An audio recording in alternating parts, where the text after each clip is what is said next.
We gather here tonight to bring women back to their rightful place. The Testaments, a new Hulu original series from the executive producers of The Handmaid's Tale. It's easier to accept a story than believe that the people around you are monsters. The battle isn't over. There comes a time when you have to take action, when you have to choose your own destiny. Never quite as it seems. Watch the new Hulu original series, The Testaments, streaming on Hulu and Hulu on Disney Plus for bundle subscribers. Terms apply.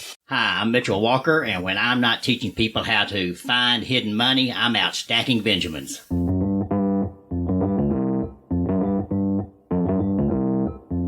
Live from Joe's mom's basement, it's the Stacking Benjamin Show.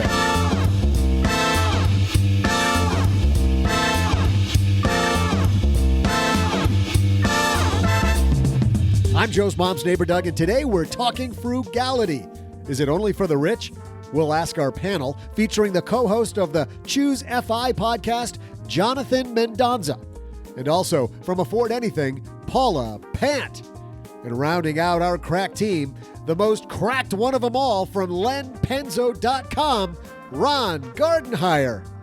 I'm just kidding, it's Len Penzo. But that's not all. They'll also tackle a headline about children. Do kids with wealthy parents have it easier when learning about money? If so, how do you overcome any gap if you aren't a one-percenter?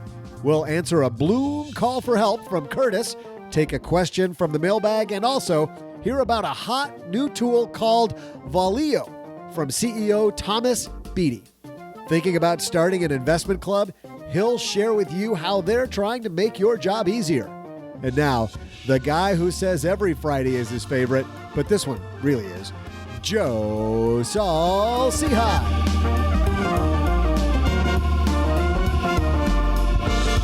This is my favorite Friday because you know what? I'm back here with you and we're starting the weekend together. I'm Joe Saul-Sehy, Average Joe Money on Twitter, and I can't wait to get to this, guys, because we do have Doug said it's a crack panel, and this time I don't think he's lying, even though Len Penzo might be lying about you. Yeah, what's going on with that intro? I know. They actually got it right. Right? It's like, what? I think he means the panel's on crack. Yeah, and that is, I'm not going to say who the other voice is that you're hearing, but that's the voice from the desert near Las Vegas. The person I just saw in person, Paula Pant from Afford Anything. You did see me in person. You came out to Vegas and we went to a buffet and then we hit up the coolest escape room ever. Because when you go to Vegas, you got to go to a buffet, Len. That's what you got to do. You do. And then you got to go to the bathroom right after that. And then go back into the buffet and get more. Is that what you're saying? Go back in. But we have a very special guest today, and I'm so happy because we should have had this guy in the podcast long before now, but he's finally here, and that makes the property values go up. From the Choose FI podcast, it's our buddy Jonathan. What's going on, man? Man, so excited to be here. And I did my first escape room last week. I've been wanting to do it for like 5 years, never pulled it off, did it this past week, mind blown. Life will never be the same. And I'm so happy Jonathan made it out. Otherwise, he wouldn't be on the show. I was going to say, congratulations. Right? If he hadn't escaped, this would be a whole different show for us. But you know what makes this a great show, Jonathan? I have no idea. Tell me. he's like, I never. Either, Jonathan. I'll be here all week, folks. It's because support from this podcast comes from TurboTax Live, Jonathan. Duh. New from. I just finished mine on TurboTax. That is so timely. Yeah, it's new from TurboTax. Now you can get a personal review of your tax return with a CPA or EA right on your screen. Talk live with a tax expert as often as you need to for tax advice and help. And that will make you file with confidence. Because, Len, you like to file with confidence, don't you? Confidence, yes. Confidence is very important in everything you do. I like how you said that not confidently. I concur. I have no idea why the hell I'm just picking on Len today either. Go to turbotaxlive.com/SB for more. It's turbotaxlive.com/SB. And we're brought to you by Magnify Money. You know, Jonathan, the average person who goes to Magnify Money saves $450 when they go there. That's a bunch of money. Chills down my arm. How much FI do you buy with $450, Jonathan? It'll change your world. It'll the site that'll change. That's our new tagline for Magnify Money. Nick from Magnify Money. There it is. Thanks. Jonathan drops the mic. Head to stackingbenjamins.com/magnify money, whether it's for better savings accounts, checking accounts, credit cards, debt consolidation, whatever it might be. Magnify Money has the tools you use every day. Well, we've got all the tools here in one place. Nobody got that phrase? Come on. We're ready to start the show, so let's move. Hello, darlings. And now it's time for your favorite part of the show, our Stacking Benjamins headlines. Jonathan's sitting here thinking, when does it get better? It doesn't get better, Jonathan.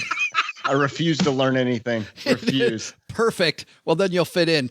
Our first headline comes to us from theoutline.com. This piece is written by Miles Howard, and it's called Being Frugal is for the Rich. Paula, the piece starts off with the Frugalwoods made a name for themselves teaching millennials how to save money. Liz Thames from the Frugalwoods was on my show. She was on your show. Jonathan, has she been on Choose FI also? Yeah. We all know Liz. This kind of says that the Frugalwoods might be people living differently than you and I, Paula. This article is snarky and basically just wanted to have a reason to complain. Let's start off with what they're saying, though. All right. Essentially, what the article is saying is that people who emphasize frugality may be emphasizing the wrong thing because they're not disclosing how much they make.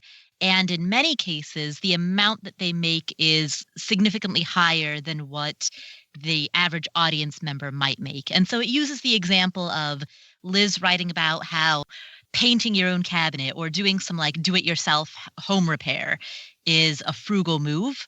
And the article makes the point that for many people, they don't even have the option to outsource, even if they wanted to.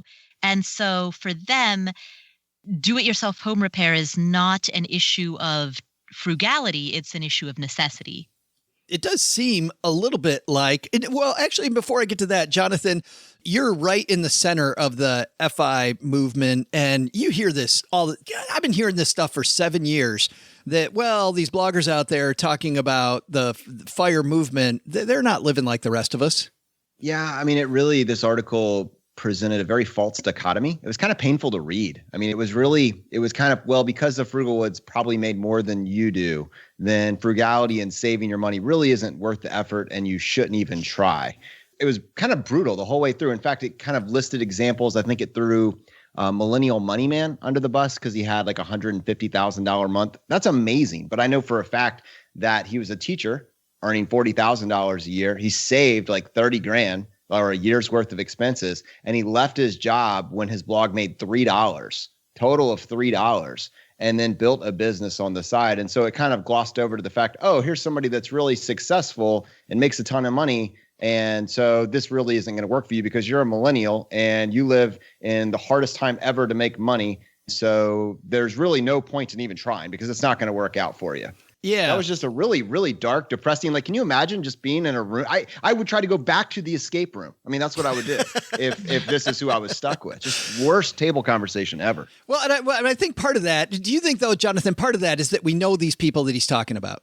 Yeah, I mean, of course, I'm very defensive. I'm very pro Liz and Millennial Money Man, and I really like what they're doing. But I also think, it's one thing for someone to walk around saying that everything's a problem, always identifying the problems, but no solutions. And I think just to cut off all the work that Liz has done for the last 5 years under the banner of, well, she made a really good income is just frankly ludicrous. I mean, I think it's a skill set in life to figure out what teachable aspects you can take from someone's message and apply to yourself. And then whatever doesn't apply, just move on. And then basically build a knowledge base, not just from one individual, but from all sorts of people that have figured something out. Take what works for you and incorporate that into your life. And this article, it was a straw man. Len, you've been a blogger longer than anybody here. You've got stacks of awards for the lenpenzo.com blog.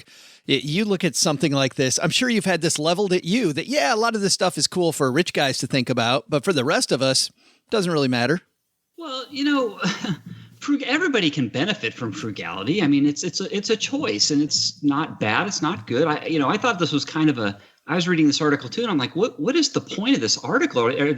It sounded a little like sour grapes or something. I mean, okay, the Frugalwoods have an income, but they make great points on how to be frugal. There's nothing wrong with that. I think the only mistake that might come through for some people, just don't make the mistake that you're going to get wealthy through frugality, because you'll never get wealthy by cutting expenses. The only way to true wealth is to go off and work and make income and, do it that way. So I think that's the only thing that cautionary tale I could give. Just don't make that mistake. But other than that, like I said, I thought this was sour grapes too. I didn't really understand where it was coming from. I think the Frugal Woods make great points. So I think there's also a mistake though, Paula, that the author kind of points out, and tell me if this is true or not, that sometimes we think that, because the Frugal Woods are doing it this way, that we should do it exactly the same way. Well, I think that the author of the article really just wanted something to complain about. I mean, the article did not describe Liz's backstory. Liz was an AmeriCorps volunteer. Liz from Frugal Woods was an AmeriCorps volunteer who earned $10,000 per year plus food stamps in her first year out of college. They skipped over that. And in the year that she was making that, she still saved $2,000. On an income of $10,000, she saved $2,000. So if they're complaining that people cannot save because they don't make enough, I think that they're missing an opportunity to learn from all of these bloggers. And Joe, to your point, to your specific question, no, you don't have to exactly follow somebody's script, but you can take lessons from them. Not everybody is going to be making only $10,000. A lot of people make more than $10K a year, but you can certainly take some of the habits that Liz had during that year that she made $10,000 and use it to figure out how to save more money in your own life. Do you think, Jonathan, that the author's saying, listen, these people say that they're one thing and they're really not what they're saying that they are?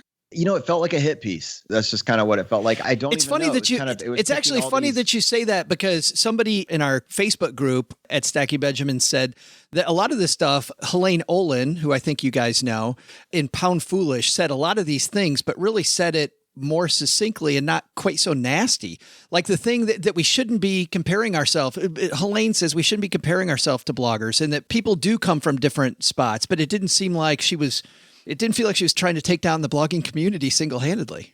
Yeah. The other thing I wanted to push back on was this was truly the best example I have of the internet retirement police, like trying to tell you whether or not you're truly retired. And basically the single line that they said in this particular article was that they're not even really retired in the traditional sense, and that Nate works at home.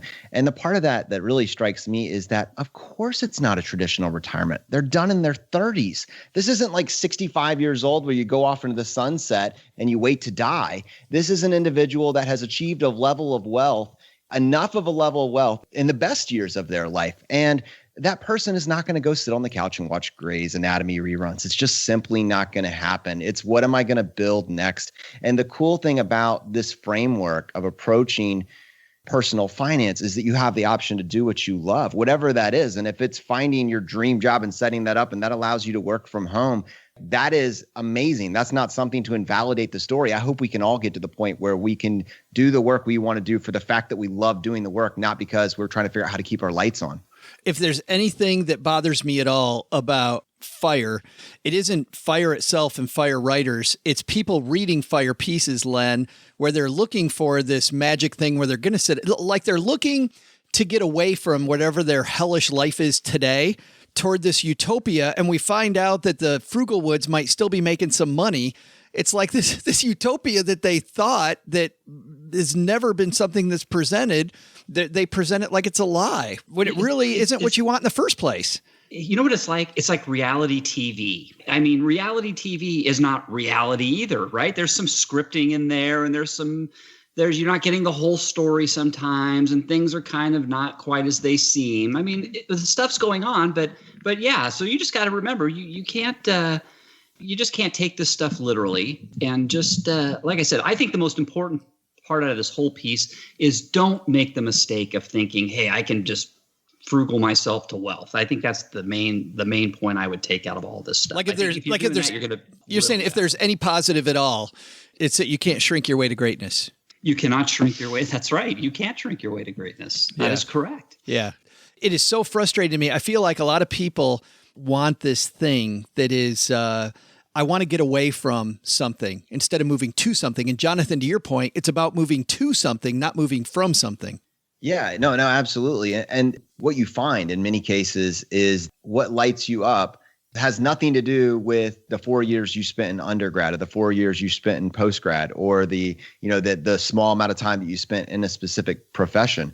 But I think that's why the journey, the process is so valuable. Like I hate the idea of removing yourself from anything that you enjoy and just keeping so tunnel visioned on this final goal that you forget to figure out what actually does light you up, what makes the journey more fun.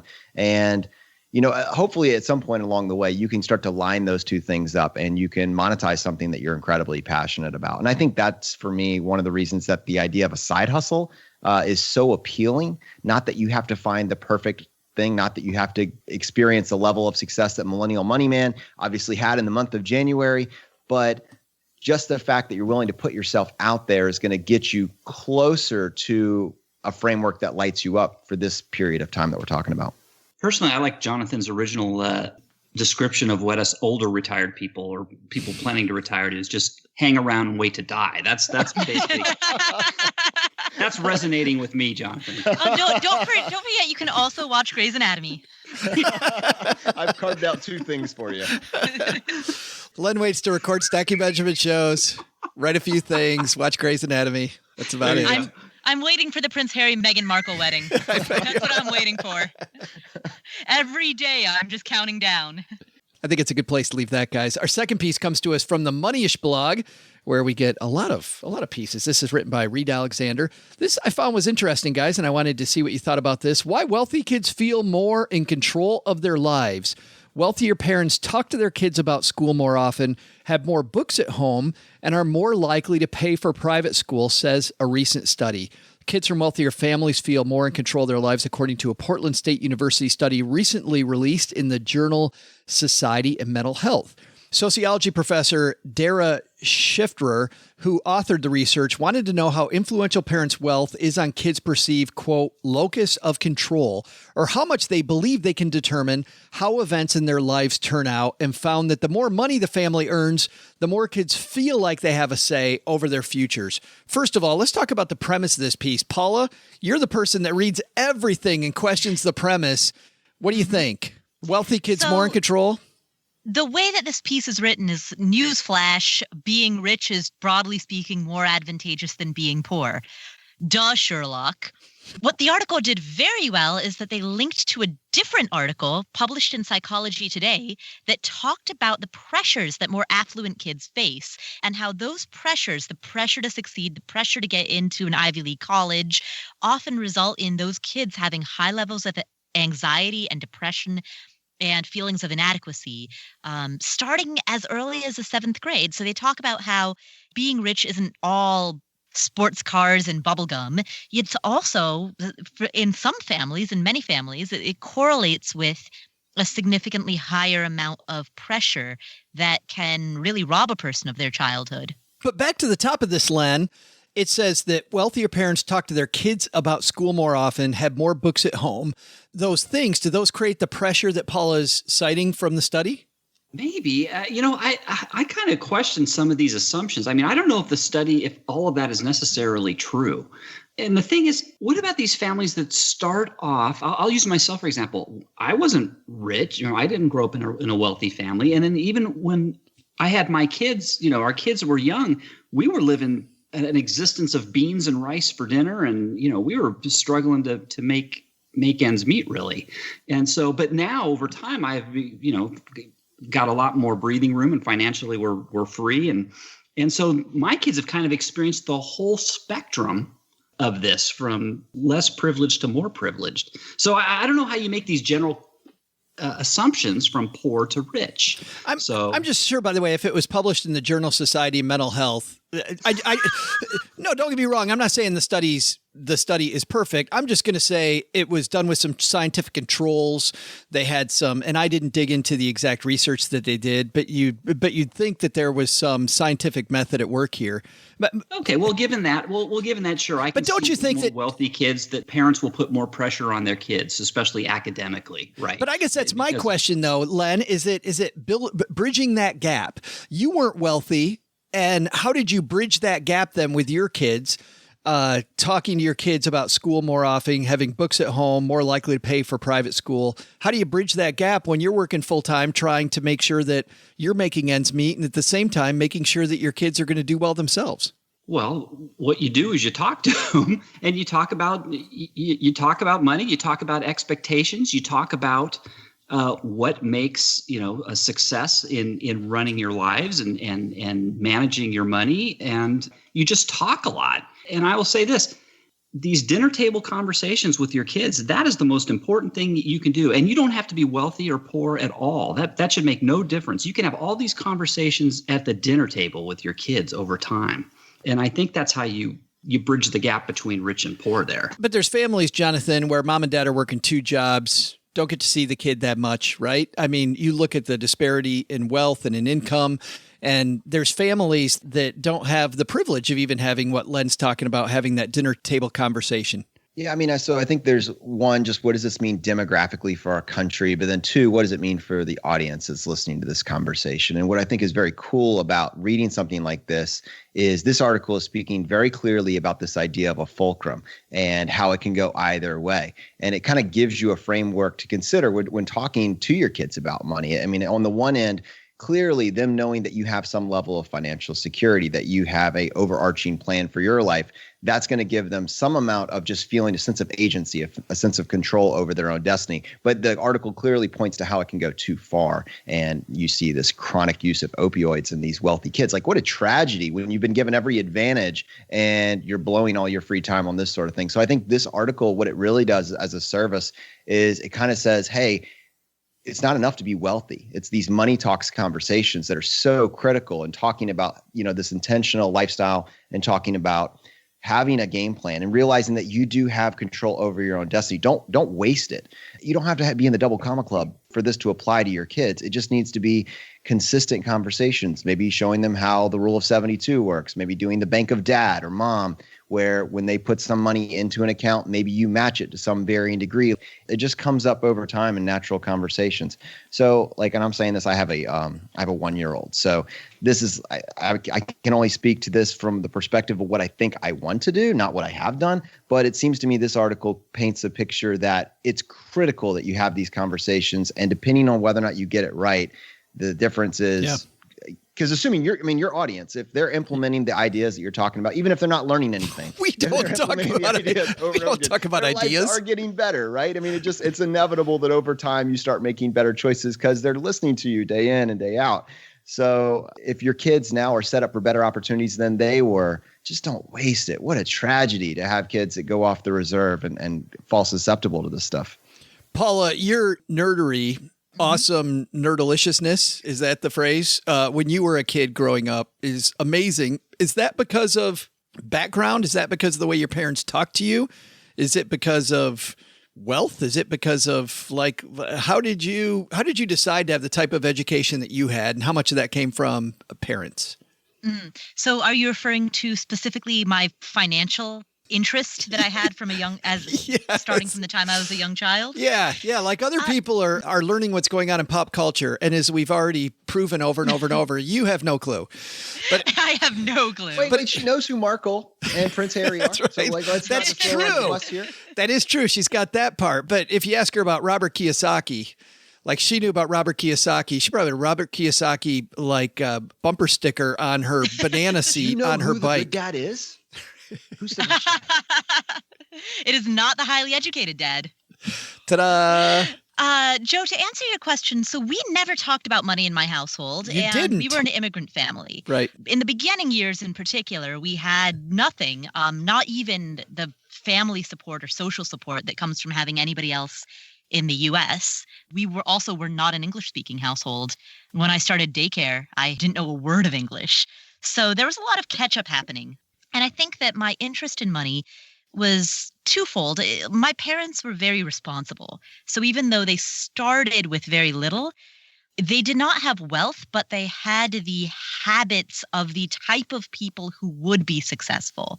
And so what I mean by that is that even though they came to the United States with nothing and they started with nothing, they were very diligent about budgeting. They managed their money carefully. My mom was a big time couponer. She had a garden where she grew all of our own food.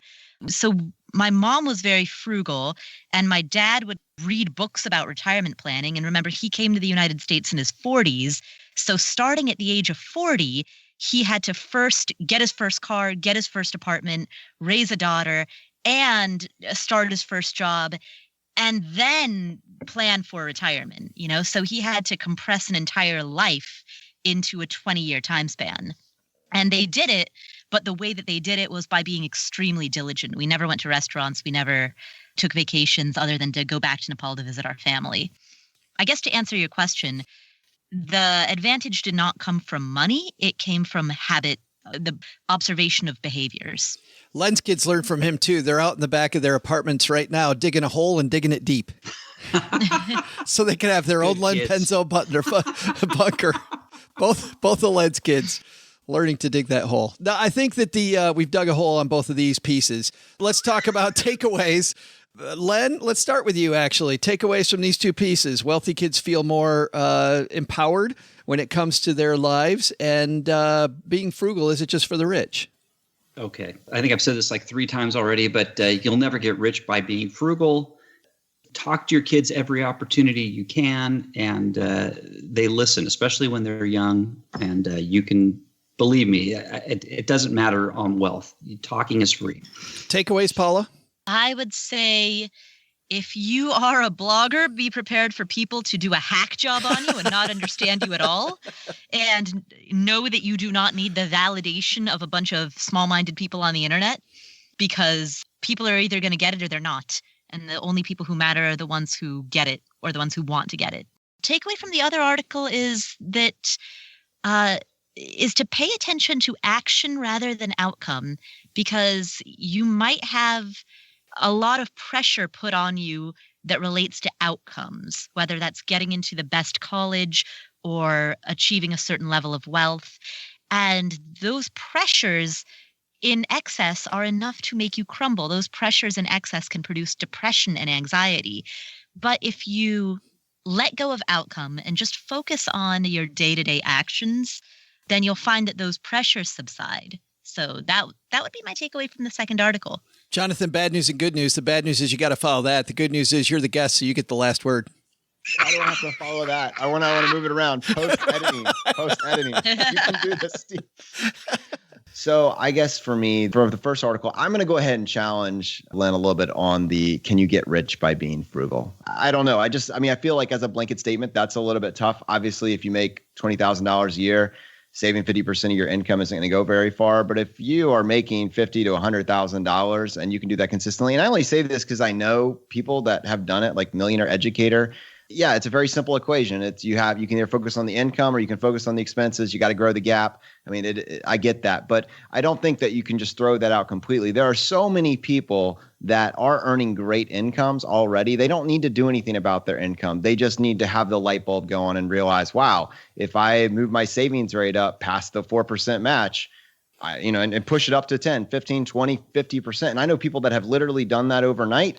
Then yeah, this game basically takes care of itself in 10 to 15 years. And so I guess then you're asking yourself, well, what is your definition of rich? But I think there is a point at which you get to enough. And I think it's a long ways before rich. I think it's still, though, I knew that was going to be the last word, and it can't be, because I want to push back again, because I don't think that is the last word. I think to some degree it is an income. You set me up. You said I had the last word. Damn it. But I think that sometimes it is an income problem. And I think that, well, of course it is. But I mean, if you make a blanket statement, you got to go the other way too. Yeah. Yeah. But I think I see far more people pinching 30 cents when it would be easier to make $2. Exactly. Yep. And I don't see enough people pursuing that one, but I hear what you're saying, Jonathan. But if you're going to do one, cut the expenses first, then grow the income. It's just more effective. You get 100% of every penny you save. My favorite part of what you're talking about is growing the gap. Grow the gap, baby. Grow the gap. Amen. Remember, Frugalwoods used to make $10,000 a year. And if she continued to only make $10,000 a year, she would not be in the position she is now. So even the people who talk a lot about frugality, I mean, Frugalwoods, it's in the name, they still have the behavior of also increasing their income. And we always find out. Feel like the last word. This does not feel like the last word. As usual, Jonathan, Paula gets the last word.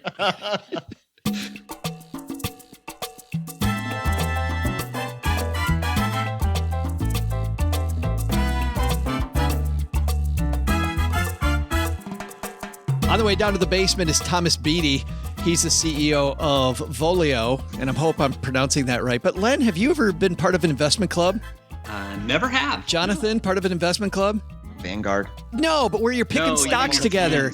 Yeah, everybody throws a bunch of money in, and then you pick stocks together and you make stock. Paula, have you been a part of an investment club? Not a club, but there was once a group of about a dozen bloggers who all threw like $500 into some portfolio, and then we challenged each other for a year to see who would do best. I was in that thing, and it wasn't even our money, and I went out in flames.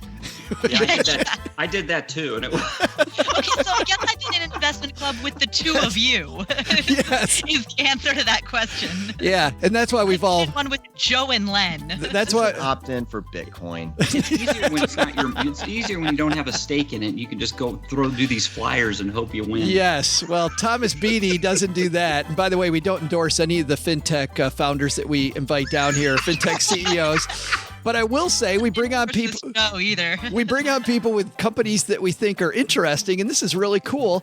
That Voleo is a new way to invest that uses the wisdom of crowds, and it helps investors make better decisions of stock purchases. Basically, what happens is you take that investment club, you go online, and it makes it easier to run your investment club, and people make investment decisions together. You take votes online. Well, you know, I can tell you about it, but Thomas is here, so let's hear from him. Thomas Beattie coming down to the basement. And coming down the stairs to the basement, Thomas Beattie. How are you, man? I'm great. Thanks for having me. Well, I'm so glad that you're here to talk about Voleo. And I always pronounce it wrong, but tell me about the name. How did you come up with the name? It's a phonetic play on voting portfolio. Awesome. And this is a way for investment clubs to get together. Tell me a little bit about your origin story. I love to hear about how founders come up with the ideas for some of their products, Thomas. Were you part of an investment club and it was a pain in the butt, or what happened? Well, I'll tell you that I was actually part of a failed investment club. We never got off the ground because at that time it was too difficult to get one of these things together. And we wanted to change all of that. In the wake of the financial crisis, our founder thought that there was a lack of trust in the market that could be fixed if people were able to work collaboratively with those that they know and trust. So the idea for Voleo was born. Several years later, when mobile became a dominant way for people to communicate, we found an opportunity to create a platform that would allow them to get together on their own terms.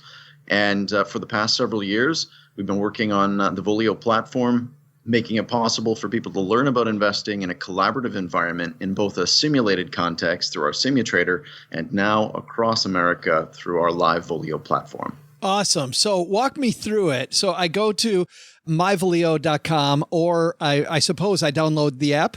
That's correct. Yeah, if you grab the Voleo app, you'll be able to create your team right away.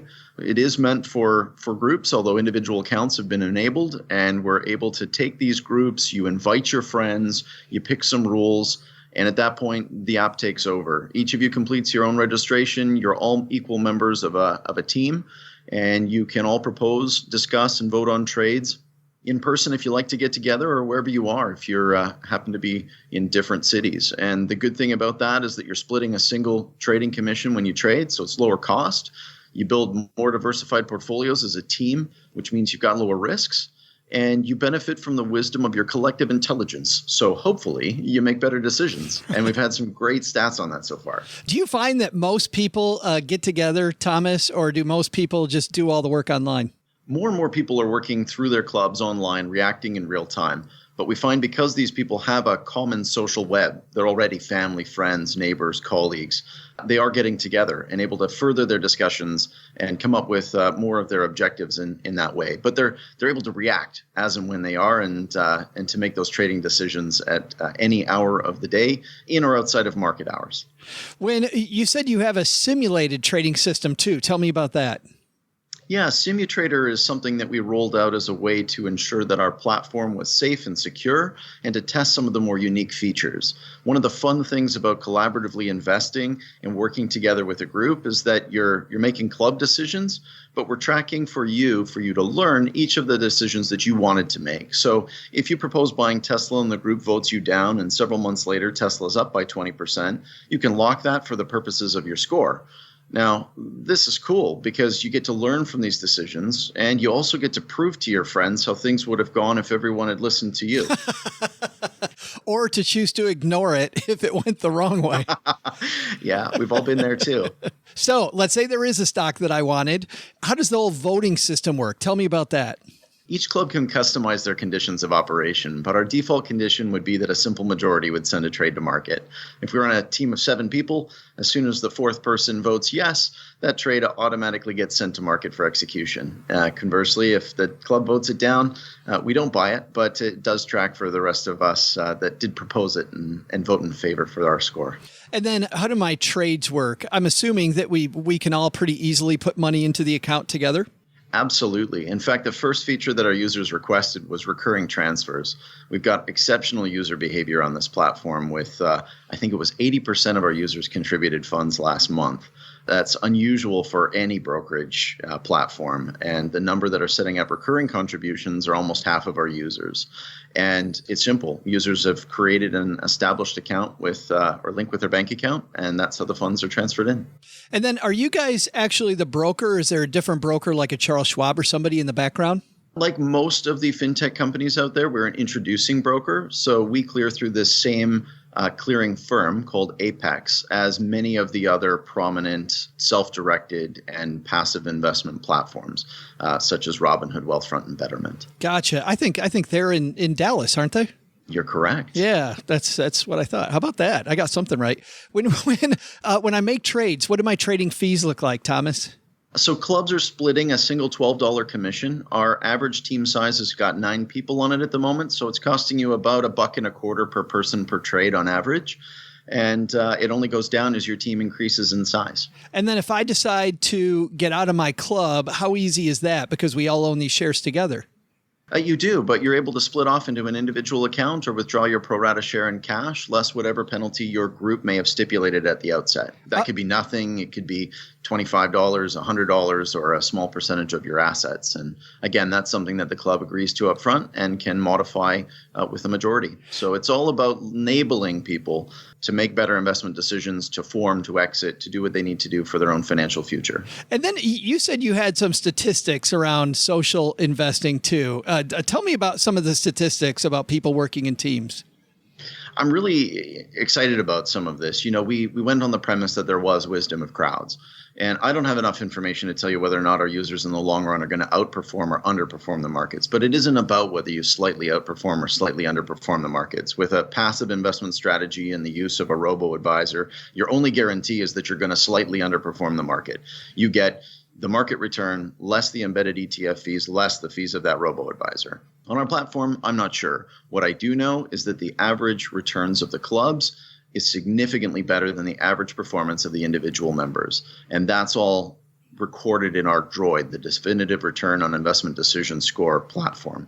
And that's awesome. That's what we're hoping to see together, people making better decisions, your friends, your family, saving you from a bad trade, together making more intelligent, more diversified portfolios. So if I hear the guy next to me tell me to get into XYZ stock because it's the coolest thing ever, you're telling me that my club might slow me down a little bit. Yes, you may get slowed down a little bit if your friends are trying to save you from making what is a potentially volatile investment decision. You should call them wingmen, wingwomen, you know? I don't know. Anything else I need to know about the platform that I don't know yet? This seems really cool. I belonged to an investment club back in the day, and it was really interesting, but it seems like this makes it, even if you meet face-to-face, Thomas, it seems like this makes it a heck of a lot easier. It's a lot easier and it's a lot more fun. I think one of the things that we haven't talked about is the power of the broader community. So because we're following decisions and we're monitoring a whole bunch of different clubs, we're able to create a community of informed and empowered investors who have transparency over what other people are doing in a redacted way. And what I mean by that long, confusing sentence is you can get ideas from top investors and you can see their transparent history of performance. You never get to see their wealth.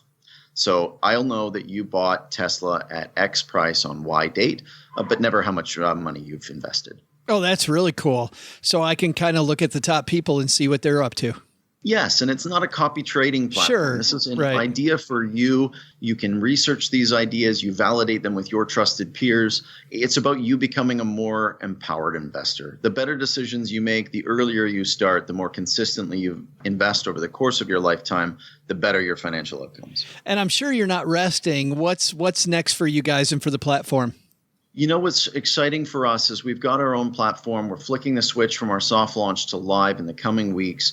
We're rolling out a B2B platform. This is really cool. There are a lot of financial institutions out there who don't offer products like this, that don't have a self-directed service, and some that do, that are looking to use the latest and greatest technologies to advance their financial institutions. So for us, these are new channels for customers and users. And for them, they're tools for engagement and customer acquisition. And together, that's a powerful combination. Oh, that's pretty cool. That's exciting. And I can get it on Google Play and on the App Store?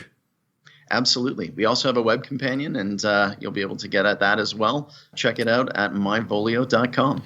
Myvoleo.com. And if you're walking the dog or you're on the way to work, whatever, we got you covered. Just head to our show notes for today's show at stackingbenjamins.com. Thomas, thanks a lot for explaining it to us today. This is really exciting stuff. Thanks, Joe. Bye for now. Hey there, trivia fans. I'm Joe's mom's neighbor, Doug, and with all of this talk about frugality and wealth, I've been thinking about something you and I both know is incredibly important. My legacy.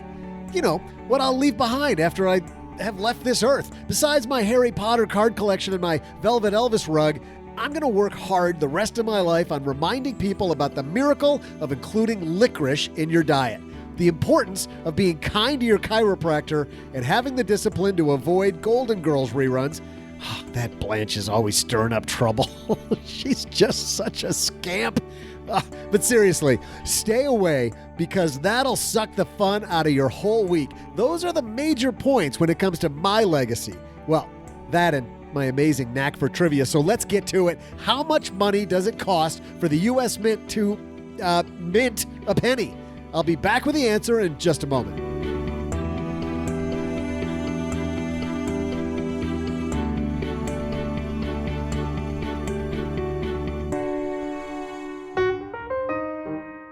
Support for Stacking Benjamins comes from TurboTax Live. Brand spanking new from TurboTax. Now you can get a personal review of your tax return with a CPA or EA right on your screen. How does it work? Well, you quickly connect to a tax expert via one-way video as often as you need for answers and advice on your taxes while you're working on them. One-way video, Richie, does that mean one-way means you can see them, but they can't see you? Oh, yeah, that's exactly what that means. So if you're Doug working on your taxes in your underwear, like nobody knows except Mom, who's constantly creeped out. Yes, yes. You can even have an expert review your return before you file, make any necessary changes, and it's all backed with a 100% accuracy guarantee. File with complete confidence. Connect with a TurboTax Live expert today at turbotaxlive.com/SB. All right, raise your hand. Do you drive an extra 5 minutes in traffic to save just a few pennies at the gas pump? Well, when's the last time you spent 5 minutes trying to save on the big things like auto loans? Lucky for you, we brought in Nick Clements from Magnify Money with a few tips on saving money if you find yourself financing a car. If you're buying a new car, there's really no better deal than the 0% financing that would be offered by the manufacturer. The issue really starts to happen if you don't qualify for the manufacturer's financing or you're buying a used car. And in those cases, I think it's a very good idea to always shop online and get a low rate before you walk onto the lot. Chances are high that the dealer will beat it, but if you don't walk onto the lot with a low rate to begin with, you know you won't get the best deal. Thanks, Nick. More than just auto loans, Magnify Money's the perfect spot for reviewing just how well or not your checking and savings accounts are performing. You might just decide to switch banks, and guess what? Why stick with just one bank at all when you can use magnifymoney.com to always find best-in-class stuff? stackingbenjamins.com/magnify money. Average person saves $450 in interest when they go there. stackingbenjamins.com/magnify money.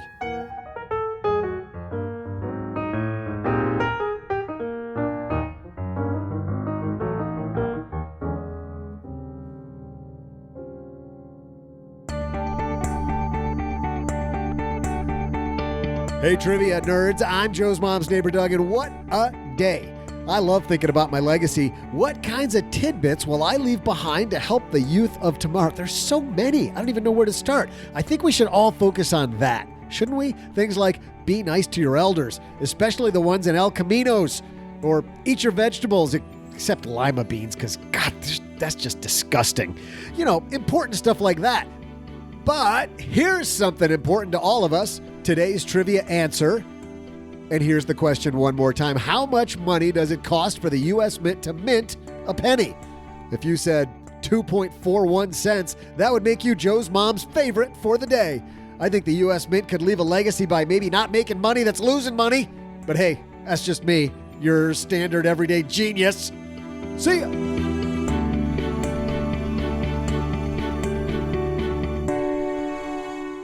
You were off by a smidge, or as OG says, if he were here, by a skosh. I wanted to go down in flames, man. 75 cents, Jonathan said. That would have been we have quite a national deficit. Well, we have a national deficit, Jonathan, and you probably went there thinking. I was trying to fix it. That's obviously something we can fix. And Len Penzo, you said 8 cents, which is, compared to Jonathan, you're in the ballpark. I tried to anchor you, Len, helping you out. Throwing Len a bone. You've been throwing him under the bus the whole night. I was still an order of magnitude less than you. I was an order of magnitude less than you. Yeah. 8 cents. But Paula Pant, you even guess and you get it right, and it just makes me sick. 2 cents, you said. That's right. So I guessed that it cost more than a penny to manufacture a penny, but it couldn't be too significantly more because otherwise penny production would be halted. So that was why I guessed 2 cents. And what exactly do you buy with a penny these days? Nothing. Like practically? Well, I don't even stop to pick it up. Do you stop to pick up a penny? I don't. I think having digital pennies makes a lot of sense. And so in digital transactions, having things rounded to 1 cent increments makes sense, and that's probably why we still have physical pennies, is because we also have them digitally. Canada got rid of the penny several years ago.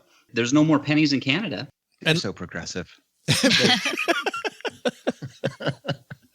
I did a poll 2 weeks ago on my website. I asked what would be the smallest coin you would bend over to pick up if you saw it on the street. I think it was only 40%. I was over 1,000 responses. Only 40% said they'd pick up a penny. Wow. So 60% said they wouldn't. I probably go for a dime. I've been known to drop for a nickel. Penny, not going to happen. Yeah. Got to be a quarter. Got to be a quarter for me. I would pick up a penny if it was heads up, but not for the money because it was a good luck charm. I think the takeaway from that whole thing was Jonathan saying, I'd be willing to bend over for a nickel. And I just not even sure what that means, but hey, good for you, man. I don't know what to do with that, man. I'm horribly embarrassed. Good for you. Which leads us to my next line. Oh. Guess what, guys? Looks like somebody needs help. All three of those O's are sponsored by Bloom, smart, simple 401k management. If you've got a 401k, remember how frustrating it was deciding what to invest in without professional help? Now there's a better way to grow your 401. Bloom with 3 O's is simple, smart, and affordable way to grow your 401. If you head online to stackingbenjamins.com/Bloom to find out more. I've been doing that wrong. What the hell am I doing, Len? Here we go. Go online to stackingbenjamins.com/SB. No, you gotta say Benjamins. We just said it. Bloom. There we go. To find out more with SB. No. With Bloom. You can simply connect your existing 401k to a few easy steps and sit back and relax while Bloom performs an unbiased analysis of the funds in your account. And by the way, even if you don't hire them, they'll still do this. They'll still do that for you. So Bloom's so simple. In fact, the hardest part about this, remembering there's 3 O's in Bloom, head to stackingbenjamins.com/Bloom and enter promo code. Here you go. Now you got it. BS. Someday. For your first month free and see the difference Bloom could make in your retirement. Today, all that. That's exhausting. Bloom's not exhausting. We love Bloom. Interface with Mr. Penzo. Absolutely. We're going to help out Curtis today. Say hello, Curtis. Hey, Joe, Paula, Len, and Jonathan. This is Curtis from New Mexico. Got a question about HSAs. My wife had an HSA at her job last year and transferred to a new job which also offered an HSA.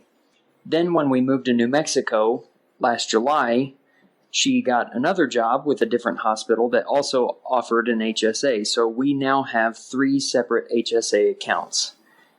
My question is, what is the best or simplest way to combine these HSAs into a single account? And is there an option by doing this so that we can invest in the HSA into index funds and do the HSA hacking, as I've heard on the Afford Anything and the Stacking Benjamins podcast before? I appreciate the help. Happy Friday to all of you. Thanks. Bye. Nice job. Thank you, Curtis. Thanks a lot. And Jonathan, you're the guest. So HSAs, you love HSAs, man. So tell me, what do you think? Yeah, I love HSAs, and he is right to want to consolidate. I was actually thinking about this ahead of time. I'm in the exact same position. My wife had an HSA, which we maxed out for the last couple of years.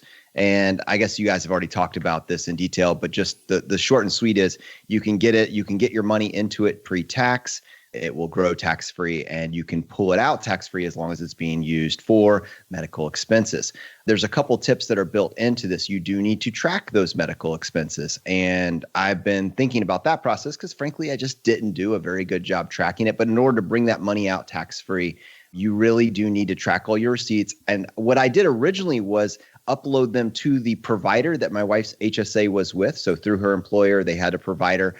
But now that she's no longer with that company, we are looking to transfer it out. So we're kind of in the same situation as him. And as a result of this process, I've realized that while I can transfer the HSA account, I am not going to be able to get access to all of those finely tuned, organized receipts. So the actionable tip here is do this on your own through an Excel sheet, maybe a Google Drive. Take pictures of your receipts, match them up to a line on your Excel, and then just upload them to the cloud. I think that is the simplest way because likely, even if the interface has a very clean, intuitive system and allows you to upload your receipts, when you move it, they are not going to be so kind to port that over for you. I've been looking into providers, and the one that I am looking into moving for my wife is called Lively. Haven't done it yet, but it's actually on my radar now. They charge, I believe, like $2.50 a month for the HSA, which is an incredibly low fee for HSAs. They go all the way up to like $5 a month, which really isn't that bad. But when your money's just sitting there, and at least right now, you're not adding anything to it, you kind of want it as low as possible. Now, the Lively, which is at livelyme.com, they give you access to, I believe, the TD Ameritrade platform. So you can get access to index funds through that. So that's kind of my general framework. And I guess anything else to add to that? Len, do you have an HSA at work? I have the option for an HSA. I do not take advantage of the HSA, but yeah, they're very valuable. They're good stuff. Good stuff. And there's good ways you can cheat those things too. Yeah, let's talk about that for a second though, Len. What do you mean by that? Well, okay, so I've heard my friends at work talk about this. So what the main thing that I've heard them do is, because I guess when you have an expense on an HSA, and somebody correct me if I'm wrong, I'm not the total expert on this, but let's say you have a medical expense in year 1, or let's say 10 years ago you had a medical expense. As long as you keep those receipts, you can claim that medical expense 10 years in the future. So what they do is they'll go off and they will actually pay with their medical expenses like on a credit card that gives you bonus points and stuff. And then they'll get the credit on the credit card bonus points. And then maybe 5 years down the road or 10 years down the road, they need that money for something else. They'll pull the money out of the HSA and they'll actually get to have that money. But then they got the bonus points 5 years ago from their credit card. So, I mean, it's just kind of a way to cheat. I don't know if it's cheating, but it's, you take advantage of it. Jonathan? Let me add one more thing onto that. Like, play that out. I know an individual in my community that managed over a period of like 5 or 6 years to get $100,000 in her HSA for her and her family. She got $100,000 in there. Now she has that invested in an index fund. So it's over what the market's done over the last several years, 15, 20%. Like, that is seriously non-trivial money. And all she does, and she doesn't need it at this point as part of her cash flow. So she's able to put this money in her accounts pre-tax, maxing it out year after year for her family. At this point, the returns are pretty impressive, but she's not drawing on it. She's doing exactly what Len said. She's using her normal spending to cover all of her bills, and she's tracking her receipts. At some point down the road, over the next 20, 30 years, she will be able to draw out, as long as she can aggregate the totals at the bottom of that Excel file, she can legitimately draw out $20, $30, $40, $50, $60,000 in medical expenses without having to pay a dime in tax. And likely because most of this at this point is capital gains, all of her principal is basically there. So she is just crushing it. And talk about just figuring out the healthcare situation. That is as close to a perfect scenario as you can imagine if you can get this thing front loaded early on. Yeah, Paula? Yeah, that's exactly what I'm going to say. So the advantage is not only that you get the credit card bonus points for paying your medical expenses with a card, but also I think the bigger advantage is that as long as your money stays inside of your HSA account, it continues to grow tax deferred. So if you think about it logically, why would you remove money that would otherwise grow tax deferred when you could instead just pay from your ordinary income and allow money, assuming that you have the cash for it? Budgetary restrictions would be the only reason why you would choose otherwise. But assuming that you have no budgetary restrictions, pay with ordinary income, let your money continue to grow tax deferred, and you could take that all the way up until you're 65 plus if you wanted to. So this is what I do with my HSA. I pay for all of my health related expenses, my qualified medical expenses, with ordinary income. And then, Jonathan, to your point about the importance of record keeping, the way that I have done it is I will take a picture of my receipts, any type of records that I have, and I just have Dropbox folders that are labeled with either my name or Will's name. So the name of the individual, and then the word HSA, and then the calendar year. And so everything through my phone just gets uploaded to that Dropbox folder. Well, one additional thought, and then also a question for you. The first is now for the individual that's saying, well, I'm healthy, I'm not going to use all this money. If I end up with $300,000, $400,000 in HSA at 60 years old, that sounds like a bad idea. But no, it's still a good thing, because in the worst possible case scenario, it basically just reverts to essentially like a 401k. You have to draw it out and pay taxes on it if you didn't use it for medical expenses, but it still went in pre-tax and it still grew tax-free. It still grew tax deferred, right? Yeah, so it's still winning even if you are healthy and you don't ever need to use this. And then my question for you and my point is that play this out. Let's say you do have significant medical expenses and you have 30, 40, 50, 60, 70 receipts, 7,000 receipts over the next 20 years. Do you really want to go back in each year and open the receipt to see the dollar amount? Like, that's the only thing that I had to deal with now because I wanted to draw some money out. You don't want to go open up those receipts individually. So I think it's probably worth it, at least on an annual basis, to get all those receipts on one summary Excel sheet. That way you just don't need to go back, just save the mental space for something else. Yeah, absolutely. You could make a practice of doing that once a year. Or the one thing that I did when I was in a situation, it was for a home renovation, but I had a whole bunch of receipts and I didn't want to go through and tally it up.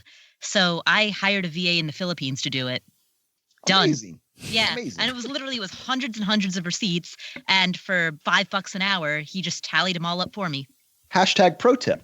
Paul, I would have done it for $3 an hour. All right. I'll hire you next time. She would have paid you in nickels. Yeah, would have paid you in pennies that I scatter all over the floor. I'm doing Joe's taxes now, too. Did you know that? That's right. Yeah. Yeah. From last week. Paula missed that whole thing. Oh, that's right. Yeah. Len, Paula's on this train wreck. She missed that train wreck. So we're good. Yeah. Thanks for the question, Curtis. If you've got a question for the show, head to stackingbenjamins.com, and at the top of the page, you'll see questions for the show. Just click that link and you'll see all the ways that you can interface with us. That's going to do it for today, guys. Thanks so much for playing. Jonathan, holy cow. You made it through your first time on Stacking Benjamins. Mom's very proud. Mom is very, very proud. We'll get back to you in a second and find out for the three people that don't know what Choose FI is all about. We'll talk about that. But Len Penzo, what's going on at lenpenzo.com, man? Oh, I don't know. There's just there's always something going on. Random hilarity. You got nothing to do on a Saturday? Stop on by my black coffees every Saturday, serving it up at lenpenzo.com. You get a little glimpse into the bunker and my thought process for that kind of stuff. So come on by. You keep talking about having a cup of Joe on your black coffee, and I'm like, stop talking about me, man. I'm over here. Right. Yeah. Paula Pant, what's happening at that Afford Anything podcast and website? On the Afford Anything podcast, we have an interview with Vicki Robin, the author of Your Money or Your Life and the OG of financial independence. So she and I chat about death, aging, and the thing that is even more important to her than financial independence. Did you just call her the OG? I totally did. Oh, I wasn't even thinking about OG. I was like, OG would have a problem with, yeah, right, yeah. OG's like, She's what? The Queen Elizabeth of financial independence. OG's like, I leave for 1 week and look at what happens. All of a sudden, Paula's kicking me to the curb for Vicky Robin. But I take that trade in a hurry, by the way, Paula. But anyway. So that is on the Afford Anything podcast. We also have interviews with Dr. Brad Klontz, a financial psychologist who talks about psychological hangups about money, ideas that we have about money that aren't serving us and that cause us to self-sabotage. So we have that, and we also have an interview with Morgan Housel, a former columnist for The Motley Fool and The Wall Street Journal. Awesome. And we will link to all that on our show notes at stackingbenjamins.com. Jonathan, you guys at Choose FI have so much fun. If I could have your fun, I'd burn mine. I don't even know what that means. I don't That sounds either. amazing. I love how you put words together to make sentences. Every once in a while, it comes out to be coherent. That one didn't, but hey. But tell everybody about Choose FI that doesn't know what the heck you guys do there, because it is awesome. Yeah, I mean, we just trying to build this life optimization strategy to just kind of, what does it look like to get a little bit better every single day and learn something every day. We just felt like Stacking Benjamins was leaving this hole, and all these people that didn't learn anything were trying to fill it in the next day. So we said that looks like an opportunity. Let's do that. But this upcoming week, we've got Michelle from Making Sense Out of Sense showing people how to make $100,000 a month in blogging. Can I get an amen? Isn't that amazing? And, I didn't say amen, but that is incredible. It is. It's absolutely incredible. I mean, honestly, it's twofold. One, the world is really, really changing, and that has implications for people that are going six figures in student loan debt. And I hope that we can find solutions for that. But the other opportunity is it's never been easier to make money from your living room. And if you find people that have done it and learn what you can from them, there's a window there as well. I think absolutely it's a conversation worth hearing. We are finally doing a Bitcoin episode. I have kicked that can down the road as long as is physically possible, trying to avoid it. But finally coming up on April 23rd, we are going to be doing a Bitcoin episode. And lastly, and this is one I'm incredibly excited about, is Ryan Carson is coming on to talk about Treehouse. And basically it is a trade school for programmers. Did you know that there are 1.3 million jobs that need to be filled by programmers each year, and only 400,000 of those are being filled by the academics, by colleges? And so there's this 900,000 job gap in America alone for programmers. This is a massive opportunity, and he has a solution, and it's brilliant. Len, there's something to do in your free time right there. You got it. You I'm there. Become a programmer. Program and wait to die and watch Golden Girls or whatever. Grey's Anatomy. There you go. You will always have Grey's Anatomy, Len. Well, thanks for hanging out with us, man. It's fantastic. And we'll link to Choose FI on our show notes page at stackingbenjamins.com if you're walking the dog or out for your morning run, whatever it might be. All right, guys. Doug, what should we have learned, man? Take it from here. Sure thing, Joe. I'll tell everybody what they should have learned today. You just get back to that binge watching of the Golden Girls, but don't say I didn't warn you about Blanche. I'm telling you. Anyway, hey, everybody. Here's what we should have learned today. First, looking for tips on frugality? Adopting a frugal lifestyle might be easier if you're rich, but it certainly matters equally whatever station in life you hold today. Second, thinking about forming an investment club? Technology can be your friend. But the big lesson? Don't watch Golden Girls with Joe's mom. She talks through all the funniest parts. Can't shut that woman up. Special thanks to Jonathan Mendonza from Choose FI for joining us today. You'll find the Choose FI podcast wherever you hear my voice right now. No, not in your basement. The app on your phone. Jeez, do I have to spell everything out for you? Wow. Thanks to Thomas Beattie for joining us. You can check out Voleo on Google Play or in the iPhone App Store and at myvoleo.com. That's myvoleo.com. Len Penzo appears courtesy of lenpenzo.com. Paula Pant appears courtesy of affordanything.com. This show was created by Joe Salsihai, produced by Richie Rutter-Reese, and engineered by the amazing Steve Stewart. Online, visit us on Twitter at @SBenjaminsCast or on our Facebook page. Shannon Cowan is our community manager and social media guru. I'm Joe's mom's neighbor, Doug, and I do not like computer jokes. Not one bit. SB Podcasts may receive payment on the show from sponsors and guests in the form of books, giveaway items, discounts, or other remuneration. There's no way you would take advice from these dorks, but like Joe's mom always says, don't take advice from people you don't know. This show is for entertainment purposes only, and before making any financial moves, consult with a real financial advisor.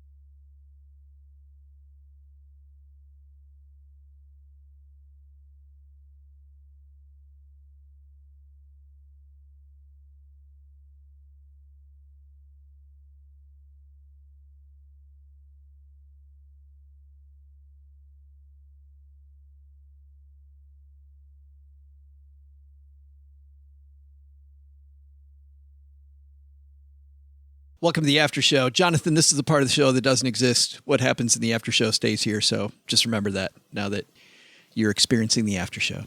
Oh, it is inside the vault, my friend. There it is. I'm not sure what that means either. Well, that has to stay in this segment. Is that where It'll cost you a nickel? That'll cost you a nickel. Is the vault is the vault where the nickels go when you've been? I have no idea. I don't know. But let's talk about. I just had a road trip in which I went to this crazy town called Las Vegas, and I talked a little bit about that before. But we talked, Paula, about the fact that you and I were going to go to an escape room. And we actually did it. And we did it with former contributor Greg McFarlane and his girlfriend and my son, Nick. And well, do you want to talk about this particular train wreck or have me do it? So the escape room, the theme of this particular escape room was mansion murder. And the concept was that your name is Robert Montgomery and you are at a family party when you realize that your father has just been murdered. You are the heir to the family fortune, and that makes you the prime suspect. But you didn't do it. You suddenly realize you've been locked in a room. You have an hour to figure out who did it and get out of the room. Go. And so to cut to the chase. We did not get out of the room. My favorite part. We neither figured out who done it, nor did we get out of the room. My favorite part, which is no surprise, Beattie and I stood around and kind of like everything that I was pursuing was a red herring. It was nothing. I was able to figure out how these two gears went on this table. That was pretty much my thing. But Paula was the person like connecting people and connecting stuff. Like, I think this might go with this might go with this. And then we had our two math brains, Greg and Nick, who were figuring out the math stuff. And my favorite part was the hour ends and the escape room people come in. And the first thing they say to us is, so did you make it to the third room? And we said, there was a third room? Which is never the answer you're looking for, apparently. And then they walked us through the solution. And there were so many additional steps that we would have had to solve. Like we thought like, oh, maybe we were just like one puzzle away from solving this. Oh, no. We were like maybe at the halfway point charitably. Yeah. Wow. We were failed so badly. Do you think too many cooks spoil the broth? Could it be that you'd be better off if it was just two of you in there or three? But you can get broken on one puzzle. Like if you're just trying to solve this one thing, then you'll just get locked in there. Yeah, I can't remember. I say this with all the wealth of experience from my one escape room that I did solve. Did the 8-ball predict you would do it? I think, Len, you're onto something because that was my second time doing an escape room. And the first time that I did it with just one other person. And so she and I were able to solve it. But I do think that when you've got 5 people and everyone's working on something a little bit different and there's not a lot of coordination, that can slow things down. I wasn't able to. I wasn't. I'm with you, Paula. I wasn't able to follow the storyline. Like somebody would find something over here and I didn't even see it. All of a sudden they're handing me this thing going, hey, I found another block. right? And then we're writing the block. My job's to write what it says on the block on this board, which, by the way, flipping irrelevant. Didn't matter. Yeah. Everything I did didn't matter. So they're like, Joe, why don't you write this stuff on the blackboard? Oh, okay, I'll write it. Give the guy with a little brain, put him to work. Did you try to fake the guy out when he came in the room and said, okay, we know who did it. Yeah, we know who did it. It was blah, blah, blah, blah, blah. Yes. No, we pointed at him. You did it. Give us a refund. Yeah, no, I had no idea. What was your, Len, have you done an escape room? No, I would love to do one, though. I would love to do one, but no, I have not. I got to tell you, Paula talked me into it. I mean, it wasn't hard. She's like, escape room. I'm like, okay. Oh, yeah. It's like, twist my arm. So fun. Yeah, and it was a blast. Jonathan, did you like yours? I did. Yeah, it was a wizard themed one. I think it wasn't Hogwarts. I think it was Pigwarts, which is Hogwarts' esteemed sibling. Pigwarts. Oh, yeah, I get it. No, that's the rival. That's the rival school. Rival school. Yes. That's right. Pigwarts. That's right. Yep. It was very thematic. I was incredibly impressed. Like they had like hand carved out of styrofoam the walls and painted them to look like a stone, stone overlay. And then you had these wizard's wands and they had like this magnetic tip. And you would point it at something like they had like these electronic windows that when you touch the right sensor, suddenly it became transparent and gave you letters and there were cogs and there were wheels and there were rooms. And I was blown away. I was looking for a wizard's hat and there was not one, but everything else was totally in play. I kind of agreed. And to Jonathan's point, Paula, I agree with what my son Nick said. Well, when we finished, he's like, my brain is just starting to like get into this gear of knowing, like, it's almost like you want to play the first time as a warm up and then go back and do the second one immediately. Cause I think you're going to do way better the second time.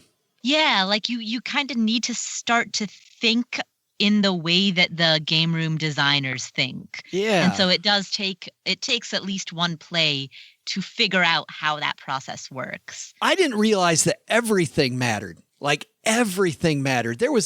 You walked in and there was a roaring fireplace, which Jonathan, to your point, was really, the theme in our room was really cool. I just thought, I didn't expect that level of detail. I'm in a strip mall. I know what a fan of board games you are. I'm looking at them right here. I have an equal, maybe about 2/3 of that size wall at my house. And you're inside the board game. You are. It was so cool. But I didn't expect we're at the strip mall. We got these kind of kids helping us who are, on a level of professionalism between 1 and 10 or probably about a 3.5, maybe 4. So I wasn't expecting much. And we walk into this room that is just decked out. I mean, there's this fireplace and this piano and, I don't know. It was really, really well done. Yeah, absolutely. And actually one of the first thoughts that struck me the first time that I did it, I was like, dude, if I were in high school, I would love this job. Like, what a fun job to work at an escape room and to hang out with a bunch of other kids who are also about your same age and into playing games and solving mysteries. That would be the coolest high school job. See, to me, the coolest high school job would be creating the mysteries and figuring out how to make it. That's like I said, in my Dungeons and Dragons days, I was the dungeon master. I prefer to be the dungeon master. So there's people that are cool enough to play Dungeons and Dragons. Is the bar here? Is that the bar? And then there's Len Penzo. He doesn't have to jump over the bar, Jonathan. He doesn't have to try. He just walks over the bar. When you're the dungeon master, so you went to bed with the Dungeon Master's Manual, didn't you? Oh, yeah. Oh, my God. I would spend a whole weekend creating a scenario for my group. Oh, my God. So I'm at a board game convention. I'm at a board game convention and I walk into this room and it's not just board games. There's also people playing role-playing games and all kinds of different games, train games, like in these miniature games where they have like these big boards set up and like these battles going on the board. And it just all these levels of geekery and I'm loving the whole thing. And I walk into this room and there's this dude there's this guy who's dressed up in this hairy thing. And there's some guy in chainmail with like a foam sword and he keeps swinging it. And then he goes, hit. And the dude in the hairy thing's going, and he's going back and forth. And there's a guy in the back of the room going, lightning bolt, +4, lightning bolt, +4, lightning bolt. And I walked into that room and I'm like, yeah, there's just too far. Like there's just there's a line. I don't know where it is. You know it when you see it. Like I was okay with all this stuff until I walked into this room and I'm like, yeah, I can't do that. And good for you that you can, but I can't. Yeah, but yeah, that was funny. Anyway, good stuff, guys. where they talk about some of the pressures that more affluent kids have to face. Sorry, this is on one track, and I'm trying to breathe wine, and I can't do it. If you can go back one sentence and start again. Oh my God. You're drinking wine. Len's drinking beer. I'm drinking green juice. Oh, this is my first time. I didn't do it. I didn't want to risk it. Oh, come on. I was too nervous. Well, me too. I didn't know what the basement was going to look like. There it is. Quick tangent. So on these roundtables, everybody else is always drinking alcohol, and I'm constantly drinking either water or like a very healthy kale smoothie. All right, I'll bring my kale smoothie next time. There it is. That green stuff is not Paula's water out of the tap. I think I saw that. Hold that up again. So this is 2 parts kale to 1 part spinach with 2 scoops of protein powder in it with a water base. Seaweed, just for flavor. Mine is 2 parts grape, 2 parts water. Right. It's a smoothie. It's a grape smoothie. It's fruit juice. It's Yeah. fermented fruit juice. All right, Paula. Sorry about that. Okay.